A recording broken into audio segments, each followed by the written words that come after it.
adalah nelayan-nelayan yang sudah sebagai pekerjaannya. Kalau dalam tafsiran lain dibilang mereka ini adalah nelayan ulung. Tapi pada malam itu mereka nggak dapat apa-apa. Ini tiba-tiba Yesus yang dikenal sebagai tukang kayu tiba-tiba ngomong, kamu masuk ke situ agak dalam, tebar jala.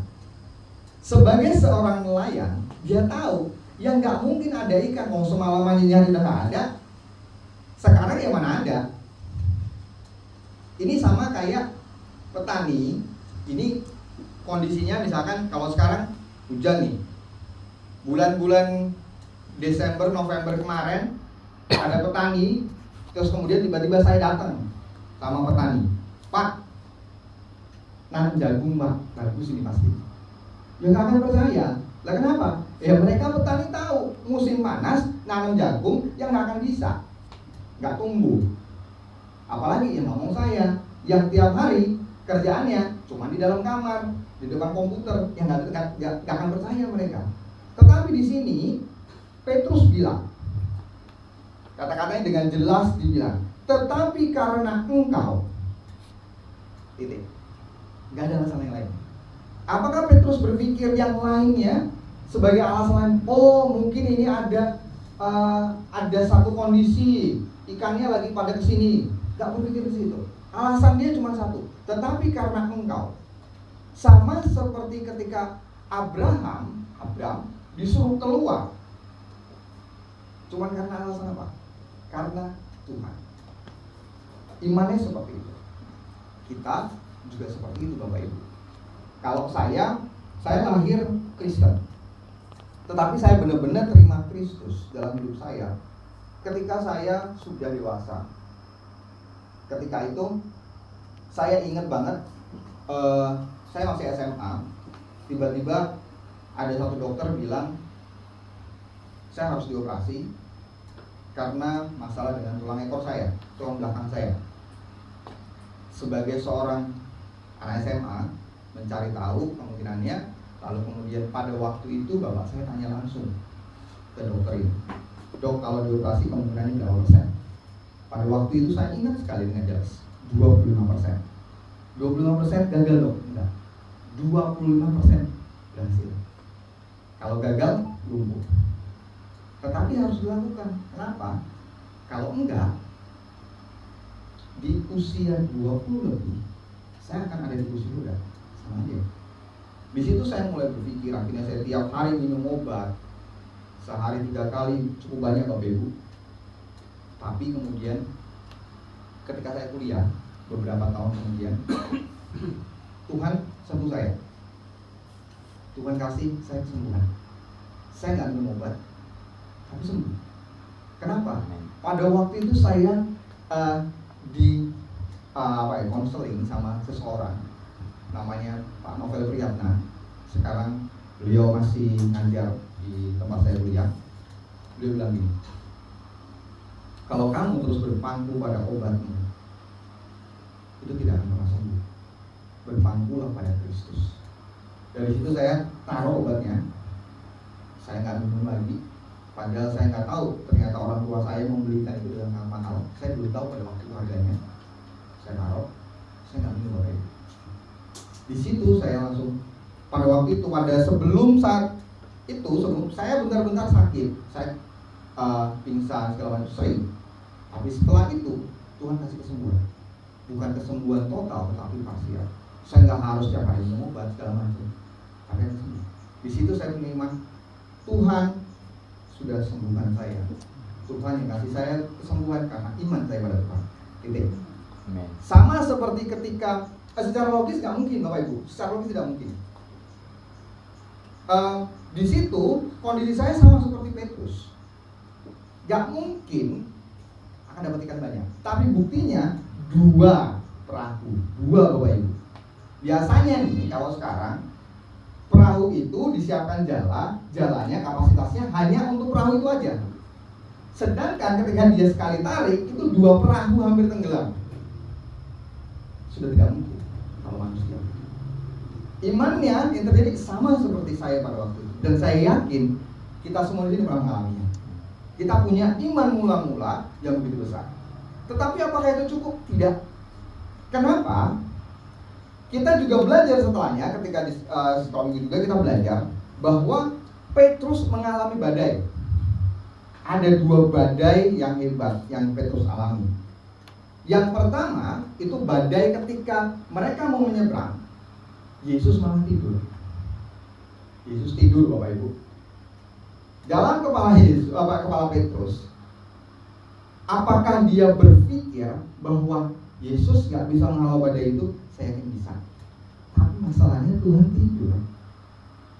Mungkin dalam pikirannya, coba aja Tuhan bangun aja.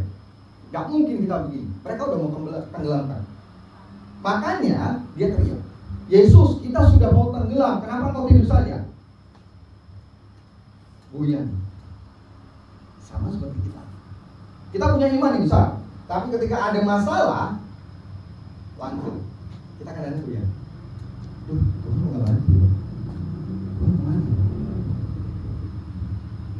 Badai pertama, badai kedua, Bapak Ibu. Jadi kita lewati badai kedua. Ada badai lagi. Tuhan pada waktu itu sedang berdoa, terus kemudian murid-muridnya suka di luar. Murid-muridnya manut banget, Bapak Ibu.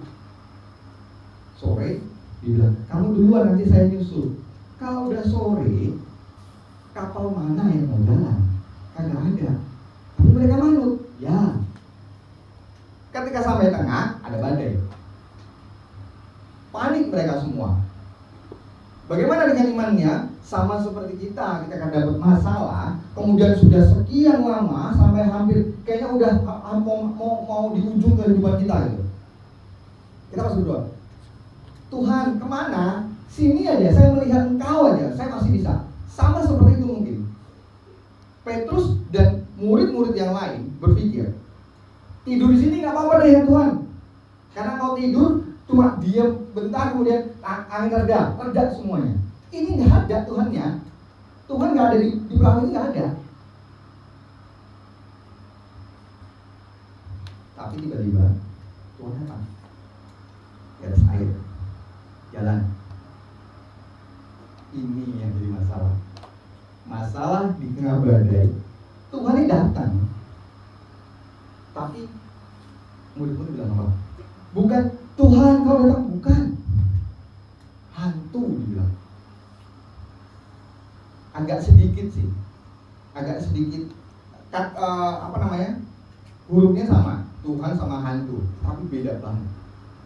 Di situ bahkan sebenarnya si murid-muridnya bilang, kalau itu memang engkau, izinkan saya untuk masuk, untuk jalan dari saya juga, kata Petrus jalan, tapi kemudian lagi imannya goyah lagi ketika apa? Ngelihat, ini airnya beneran ternyata.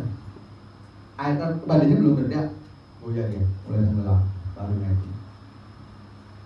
Pembelajaran sampai di titik kita seperti tidak melihat Tuhan. Tuhan masih ada, masih bisa tolong kita.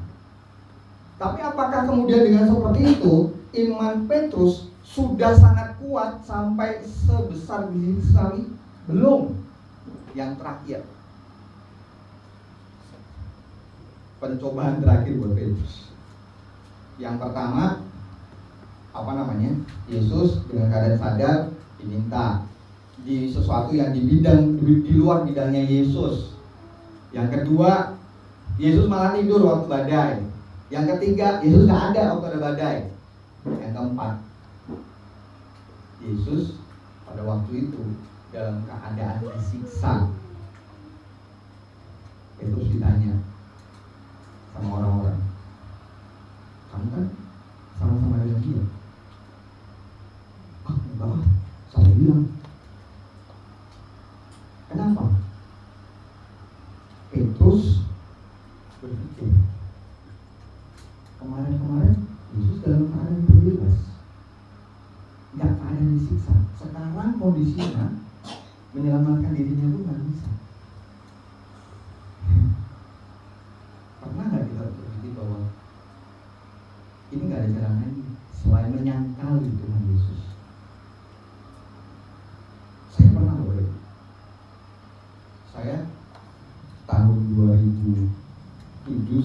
2011 saya itu di Tangerang. Tangerang itu saya pelayanan pada waktu itu pelayanannya di Pawang Jembatan. Di situ sangat sulit untuk kita menyebarkan Injil, sangat sulit sekali. Bahkan kita ancamannya dengan nyawa pada waktu itu. Di situ Bapak Ibu, puji Tuhan, saya belum menjadi pribadi yang diancam seperti itu. Tapi saya melihat sendiri. Mungkin, saya bilang mungkin, kalau saya ada di pribadi yang diancam dengan nyawa itu, mungkin saya akan menyerah dan bilang, saya nggak kenal Kristus. Mungkin. Kenapa? Saya nggak tahu ya, dalam pencobaan yang menurut saya belum apa-apanya, itu saya udah kadang-kadang mikir, Tuhan di mana ya? Kadang-kadang mikir seperti itu. Di sini 3 kali Bapak Ibu Petrus menyangkali Tuhan Yesus, bahkan belum sampai 24 jam 3 kali betul-betul. Lalu apa yang membuat Petrus sadar? Yang benar-benar membuka imannya, menggugah imannya. Dia ingat Tuhan Yesus sebelumnya bilang, sebelum ayam berkokok, kamu akan 3 kali menyangkali aku. Dan sama. Lalu apa yang terjadi sama Petrus? Petrus kemudian ada di posisi, saya gak akan mau melayani Tuhanmu. Kenapa seperti ini ya? Saya orang berdosa banget ya. Saya bahkan gak layak masuk gereja. Saya gak layak untuk melayani Tuhan. Saya gak layak untuk baca Alkitab. Saya gak layak untuk menyebut nama Yesus. Ada di posisi itu adalah sesuatu yang berarti kita sudah sangat-sangat merasa down sekali. Sangat-sangat apa ya? Kita udah ngapain? Emang Tuhan masih menerima kita? Di titik itu Bapak Ibu, Petrus menangis, menyadari. Tetapi di titik itu juga kita tahu bahwa Yesus Tuhan kita itu selalu memberikan kesempatan kedua, selalu memberikan kesempatan kita untuk bertobat. Siapa kita? Petrus yang secara langsung menyangkali, aku tidak mengenal Yesus 3 kali. Daud tidak tahu dosa saya. Hampir ada banyak sekali pribadi-pribadi yang tertulis dalam Alkitab kita yang berdosa, tapi Tuhan tetap pakai. Lalu siapa kita? Dosa kita sebesar mereka. Dengan itu kita kadang-kadang berpikir nggak layak. Makanya kadang beberapa kawan ngomong, saya nggak mau ke gereja. Kenapa? Terlalu banyak dosa saya. Saya nggak mau ke gereja, nggak mau persekutuan. Kenapa? Saya malu. Karena saya sudah melakukan ini, saya sudah melakukan itu. Kenapa nggak mau gereja? Ini yang paling berdapat. Pernah satu kawan, sampai sekarang beliau nggak ke gereja, tetapi dia tetap pelayanan. Beliau sama sekali tidak pernah ke gereja. Kalau ada pelayanan kemudian satu rangkaian dengan acara ke gereja, dia nggak ikuti. Sampai detik ini, beliau orang Lampung. Kenapa? Karena beliau pernah terjebak dalam dosa narkoba. Lalu ketika datang ke gereja, dia dihakimi oleh jemaat. Dan di situ akhirnya dia bilang, saya nggak akan lagi berangkat ke gereja. Saya mengikut Kristus, tapi saya tidak gereja. Nah, itu yang kadang-kadang menjadi sakit. Next, iman Petrus. Setelah kejadian-kejadian tadi, setelah pembelajaran tadi, Petrus kemudian memiliki iman yang sangat besar. Petrus memiliki iman yang luar biasa, bahkan dia mati, benar-benar mati karena mempertahankan nama Kristus. Bapak Ibu, pencobaan yang kita alami semua masalah yang kita alami itu pasti sangat berat. Tapi ya, itu pasti ada tujuan kita. Apakah kemudian ketika kita sudah tiap hari ada datang bersama Tuhan, kemudian kita akhirnya akan pasti memiliki iman yang besar? Belum tentu. Sama seperti kata kita dari Petrus tiap hari loh, selama 3,5 tahun beliau bersama-sama dengan Yesus, benar-benar bareng-bareng. Karena tadi di perikop dibilang bahwa ketika dia turun, dia lepaskan segalanya, dia pergi mengikuti Yesus. 3,5 tahun bareng-bareng dengan Tuhan, tapi tetap aja 3 kali menyangkali. Kita, kalau kita turun, itu pasti wajar. Makanya dulu saya belajar, kalau kita itu setelah kita mendapatkan iman mula-mula, hidup kita akan naik turun, tapi progresnya naik terus sampai atas, naik turun terus iman kita, sampai ketika Tuhan ambil kita, baru kita sempurna. Siapa yang menyempurnakan? Bukan kita, Tuhan. Apa kita akan sempurna? Tidak akan. Apakah kita pasti akan memiliki iman yang sebesar biji sawi kata Tuhan? Tidak akan. Sampai kapan? Sampai Tuhan panggil kita. Titik. Kalau kita masih hidup, iman kita pasti naik turun, pasti. Itulah fungsinya dari komunitas gereja. Ketika saya jatuh, ada istri saya yang mengingatkan. Ketika ada jemaat yang jatuh, ada bapak dan ibu gembala yang mengingatkan. Apakah bapak dan ibu gembala gak mungkin jatuh? Bisa saja, pasti bisa. Tapi seringkali malah jemaat secara tidak langsung mengingatkan gembala. Gimana Pak? Yang menguatkan gembala itu biasanya adalah jemaat. Biasanya. Dari sini saya mau cerita. Pada waktu itu, beberapa lama ini lah. Jadi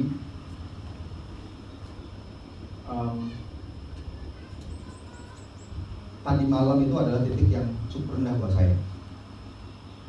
Kenapa? Makanya kenapa? Ya mungkin Roh Kudus yang bawanya ke sini, Pak.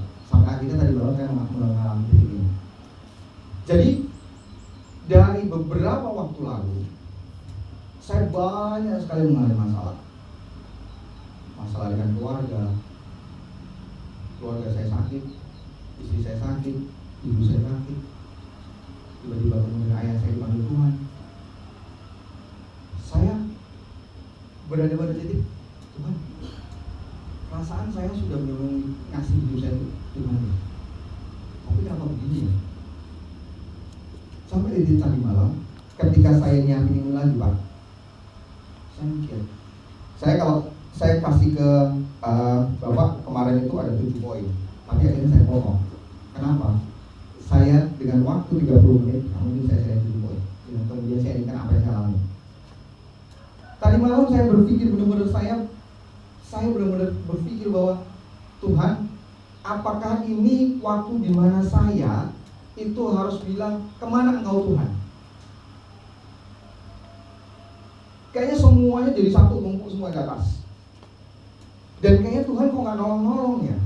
Udah beberapa tahun loh ini Tuhan, kenapa Tuhan gak nolong-nolong ya? Kenapa masalahnya terus numpuk terus ya Tuhan ya? Itu kayak, wah gimana nih? Tapi ketika baca ini lagi, makanya tadi saya bilang, biasanya jemaat yang akan menguatkan iman gembalanya. Ketika saya nyiapin ini, jadi saya mau sharing ini. Saya terus kemudian berdoa minta maaf. Mungkin itu yang dialami oleh Petrus. Meskipun masalah Petrus tidak sebesar masalah saya. Dan saya yakin Bapak Ibu, apalagi yang udah jauh lebih sepuh dari saya, pasti pernah mengalami apa saya alami. Pasti. Masalah keluarga ada, kemudian tiba-tiba masalah ekonomi ada. Itu benar kita mikir, kok saya kayaknya gak dibantu Tuhan ya? Tapi disitulah sebenarnya titik di mana kita itu mau dibenarkan. Aku masih di sini. Sama seperti tadi Petrus di badai pertama, di badai kedua. Bahkan ketika Tuhan Yesus disiksa, dia ditanyain, kamu kenal dia kan? Nah, itu titik hatinya Bapak Ibu. Disitulah kita diuji. Kita benar-benar memang kenal sama Tuhan atau tidak.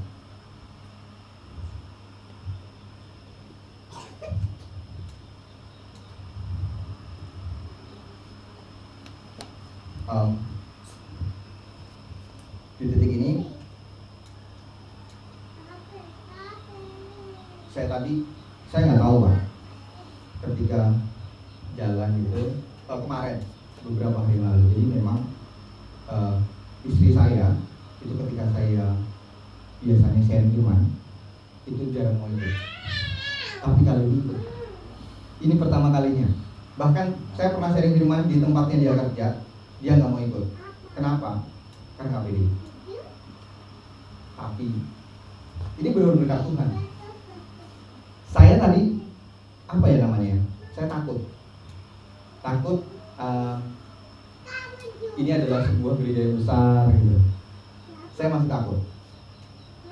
Saya takut kalau ini adalah sebuah komunitas yang cukup besar.